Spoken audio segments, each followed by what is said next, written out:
Hello friends, இன்றைக்கி நம்ம கொத்தவரங்காய் வத்தல் போட போகிறோம். கொத்தவரங்காய் வத்தல் போடுறதுக்காக நம்ம இன்றைக்கி 3 கிலோ கொத்தவரங்காய் வாங்கி வச்சுருக்கோம். பாருங்கள் எந்த அளவுக்கு ஃப்ரெஷ்ஷாக இருக்குன்னு. சூப்பரான காய், இதில் போட்டால் செம்ம டேஸ்ட்டாக இருக்குங்க.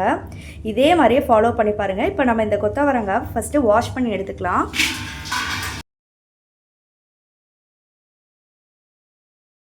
இப்போ நம்ம 3 கிலோ அளவுக்கு கொத்தவரங்காவை நல்லா வாஷ் பண்ணிட்டு எடுத்தாச்சு. இதை ஒரு பாத்திரத்தில் போட்டுட்டு ஒரு கைப்பிடி அளவுக்கு உப்பு சேர்த்துக்கலாம். இந்த அளவுக்கு உப்பு சேர்த்துட்டு இப்போ நம்ம ஒரு 3 டம்ளர் அளவுக்கு தண்ணி வச்சுக்கலாம்.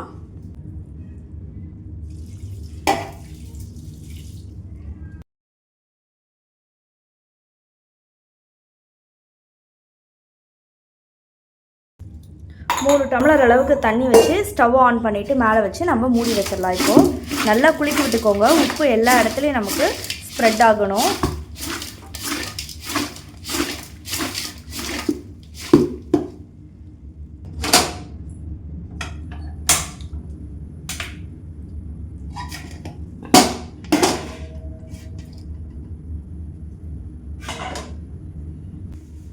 இப்போ இதை நம்ம இப்படி மூடி வச்சிடலாம். ஆவி வர அளவுக்கு நல்லா நம்ம கொதிக்க விடணும். இதை மூடி போட்டு 5 நிமிஷத்துக்கு ஒரு தடவை குளிக்க விட்டு நம்ம வேக வைக்க போகிறோம். இப்போது ஒரு 5 நிமிஷம் ஆச்சு. இந்த மாதிரி குளிக்க விட்டு பார்த்தோம் அப்படின்னா வெந்திருக்காது. திரும்பவும் ஒரு 5 நிமிஷத்துக்கு நம்ம வேக வச்சோம் அப்படின்னா இந்த மாதிரி கலர் சேஞ்ச் ஆகி நமக்கு வெந்து வந்திருக்கும். இந்த அளவுக்கு நமக்கு வெந்தாலே போதுமானது.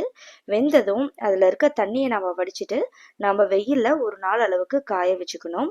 பாருங்கள் இந்த அளவுக்கு வெந்திருக்கணும். ரொம்ப குழஞ்சு போய் வெந்திருக்க கூடாது, அதிகமாக வேக வச்சிருக்கவும் கூடாது. இப்போ நம்ம ட்ரேல போட்டு ஒரு நாள் அளவுக்கு காலையிலேருந்து ஈவினிங் வரைக்கும் நம்ம வெயிலில் காய வச்சுருக்கோம். கத்திரிக்காய் வத்தல் கூட காயுது. இதுலேருந்து மிச்சமான தண்ணி இதில் இருக்குது பாருங்கள். இந்த தண்ணி ஊற்றி வேக வைக்கக்கூடாது. ஒரு நாள் காய வச்சதுலேயே ஓரளவுக்கு நல்லா மொறுமொறுன்னு காஞ்சிரும் இந்த கொத்தவரங்காய் வத்தல். இதுக்கு மேலே நம்ம மோர் ஊற்றி நம்ம காய வைக்கணும். இந்த அளவுக்கு காஞ்சதும் நம்ம வேக வச்சதும் மோர் ஊற்றணும் அப்படின்னா ரொம்ப குழஞ்சு போயிடும், காய லேட் ஆகும், உரியாது. அதனால நம்ம இந்த மாதிரி காய வச்சுட்டு திரும்ப நம்ம 1/2 லிட்டர் அளவுக்கு மோரை நம்ம நல்லா கடைஞ்சி இதோட சேர்த்திக்க போகிறோம்.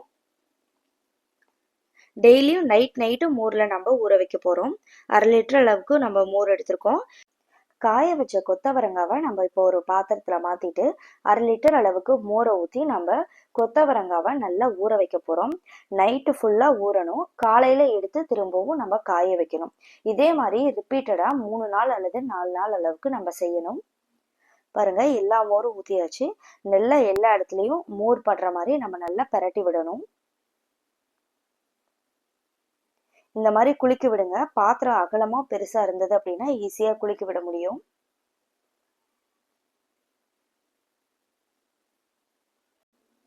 இது அப்படியே மூடி வச்சுட்டு நைட்டு ஃபுல்லாக ஊறணுங்க. அடுத்த நாள் காலையில் அதை அப்படியே எடுத்து திரும்பவும் ட்ரேல போட்டு காய வைக்கணும். பாருங்கள் இந்த மாதிரி அள்ளி காய போட்டுருங்க. மோரோடு நம்ம எடுத்து காய போடக்கூடாது. இந்த மாதிரி கொத்தவரங்காவை மட்டும் நம்ம காய போடணும். ஒரு வேளை மோர் இருந்தது அப்படின்னா அதே ரிப்பீட்டடாக அடுத்த நாள் நைட்டும் அதே மோரில் நம்ம இந்த கொத்தவரங்காவை ஊற வைக்க போகிறோம். பாருங்கள் இந்த மாதிரி எடுத்து காய வச்சு 3 நாள் காஞ்சதுக்கப்புறம் இந்த மாதிரி முறுமுறுன்னு சூப்பராக கொத்தவரங்காய் வத்தல் ரெடி ஆகிடுங்க.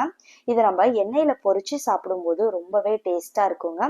நம்ம குழந்தைங்களா சிப்ஸ் அது இதுன்னு சாப்பிட்றதுக்கு பதிலாக இந்த மாதிரி கொத்தவரங்காயில் செஞ்சு கொடுத்து பாருங்கள். அவங்களும் பிடிச்சு விரும்பி சாப்பிடுவாங்க.